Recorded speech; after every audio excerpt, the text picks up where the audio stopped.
दोस्तों, आज के ये रिश्ता क्या कहलाता है कि एपिसोड में एक तरफ खुशियां दरवाजे तक आईं, तो दूसरी तरफ ऐसा दर्दनाक तूफान आया जिसने कई जिंदगियों को हिलाकर रख दिया। और सबसे चौंकाने वाली बात, अरमान का एक ऐसा राज जो आने वाले दिनों में सब कुछ बदल सकता है। एपिसोड की शुरुआत होती है अरमान से, जो बाहर से बिल्कुल सामान्य दिखने की कोशिश कर रहा है। मायरा और मुक्ति उसकी तबीयत पूछती हैं, लेकिन तभी अरमान कुछ ऐसा कह देता है जो सबको हैरान कर देता है। वह लड़कियों को स्कूल की जगह गेमिंग आर्केड ले जाने की बात करता है। अगले ही पल उसे अपनी गलती का एहसास होता है। अरमान मुस्कुरा तो देता है, लेकिन उसके चेहरे पर छिपा डर साफ दिखाई देता है। आखिर उसे बार बार चीजें भूल क्यों रही हैं?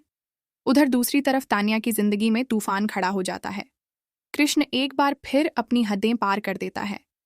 वह तानिया का हाथ पकड़कर उसे रोकने की कोशिश करता है और साफ कह देता है कि वह कभी तलाक नहीं देगा। जब अभिरा तान्या का बचाव करती है तो कृष्ण उसे भी अपमानित करने लगता है। लेकिन तभी कहानी एक खतरनाक मोड़ लेती है। तान्या की तबीयत अचानक बिगड़ने लगती है। उसे चक्कर आने लगते हैं, लेकिन कृष्ण इसे भी नाटक समझता है। तभी अभिरा सबको बताती है कि तान्या प्रेग्नेंट है। यह सुनकर सभी के पैरों तले जमीन खिसक जाती है। मगर इससे पहले कि कोई कुछ कर पाता, तान्या बेहोश होकर जमीन पर गिर पड़ती है। अस्पताल में हर किसी की सांसें थम जाती हैं और फिर डॉक्टर जो खबर सुनाते हैं वह पूरे परिवार को तोड़ कर रख देती है। तान्या अपना बच्चा खो चुकी होती है। यह सुनकर कावेरी, अभिरा और पूरा परिवार सदमे में चला जाता है। लेकिन हैरानी की बात यह है कि कृष्ण अपनी गलती मानने के बजाय फिर से अभिरा को दोषी ठहराने लगता है। वह अभिरा को बद्दुआ तक दे देता है, मगर इस बार अभिरा चुप नहीं रहती और उसे करारा जवाब देती है। सबसे भावुक पल तब आता है जब खुद तान्या अभिरा के पक्ष में खड़ी हो जाती है। वह साफ कहती है कि अभिरा को उसकी प्रेगनेंसी के बारे में कुछ भी नहीं पता था और असली जिम्मेदार कोई और है। इधर घर में मायरा और मुक्ति अपनी अच्छी खबर लेकर आती हैं कि उनकी रेस्टिकेशन कैंसिल हो गई है। लेकिन अभिरा की आंखों में खुशी नहीं, सिर्फ आंसू होते हैं।